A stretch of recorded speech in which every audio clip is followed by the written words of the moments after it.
Trump says, hopefully, no need for military action against Iran. Trump weighs Iran strikes to inspire renewed protests, sources say. Russia condemns UN's conclusion on inapplicability of self-determination right to Donbass. UN chief criticizes US and China's power struggle. Iran bolsters military with 1,000 new combat drones. Donald Trump says he hopes to avoid military action against Iran, despite rising tensions and the deployment of a large U.S. naval force to the region. Speaking to reporters, Trump said he has already held talks with Iran and plans to continue diplomatic engagement. "I have had talks, and I am planning on it," Trump said, adding that U.S. military forces are moving toward the region, but that he hopes they will not be used. The comments come after Trump warned earlier that time was running out for Tehran over its nuclear program. Iran has responded with strong warnings.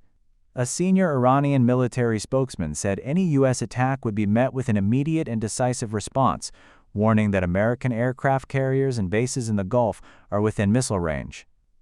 Iranian officials also cautioned that any conflict would not be brief or limited. Donald Trump is considering military options against Iran, including targeted strikes on security forces and senior officials, according to multiple sources. U.S. officials say the aim would be to create conditions for possible regime change following Iran's violent crackdown on nationwide protests earlier this month that left thousands dead. Sources familiar with the discussion say the proposed strikes would target commanders and institutions Washington holds responsible for the violence in an effort to encourage protesters to challenge government control. Trump has not made a final decision on whether to use military force. Other options under discussion include broader strikes against Iran's ballistic missile systems or nuclear enrichment facilities. Iran has resisted negotiations on its missile program, viewing it as a key deterrent against Israel. Russia has sharply criticized the United Nations over its position on Crimea and eastern Ukraine. Russian Foreign Ministry spokeswoman Maria Zakharova on Wednesday called it outrageous that the UN says the right to self-determination does not apply to Crimea and the Donbass. Writing on Telegram, Zakharova said the UN Secretariat has recently reached a series of outrageous conclusions.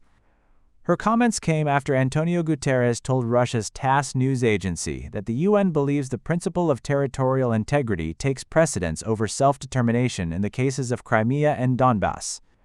According to Guterres, the UN Secretariat holds that the right of peoples to self-determination does not apply in these situations, arguing that existing state borders must be respected. The statement has further highlighted deep divisions between Russia and the United Nations over the legal and political status of Ukrainian territories.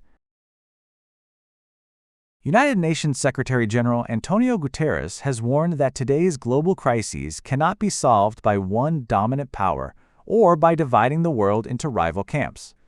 Speaking at his annual press conference outlining priorities for the year ahead, Guterres said stability depends on a multipolar world, rather than a system dominated by two superpowers.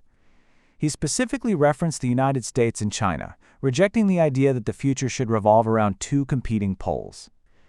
"If we want a stable world, lasting peace, shared development, and values that endure, we must support multipolarity," Guterres said. His comments come 1 week after U.S. President Donald Trump launched his proposed Board of Peace, initially intended to oversee the Gaza ceasefire and reconstruction.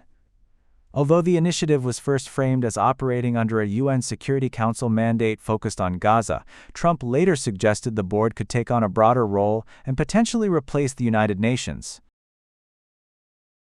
Iran has officially added 1,000 strategic drones to its military forces, according to state media. The move was ordered by Iran's Army Chief Commander Amir Hatami and applies to all 4 branches of the Iranian army. The drones were developed domestically by Army specialists, working with the Defense Ministry, and are based on lessons Iran says it learned from last year's conflict involving the United States and Israel. Officials say the new fleet includes combat, attack, reconnaissance, and electronic warfare drones, capable of striking fixed and mobile targets on land, at sea, and in the air. Speaking after issuing the order, General Hatami said the goal is to maintain strategic advantages, ensure rapid combat readiness, and deliver what he called a decisive response to any aggression. Iranian authorities say the country has made major advances in recent years in producing indigenous military equipment, reducing dependence on foreign suppliers.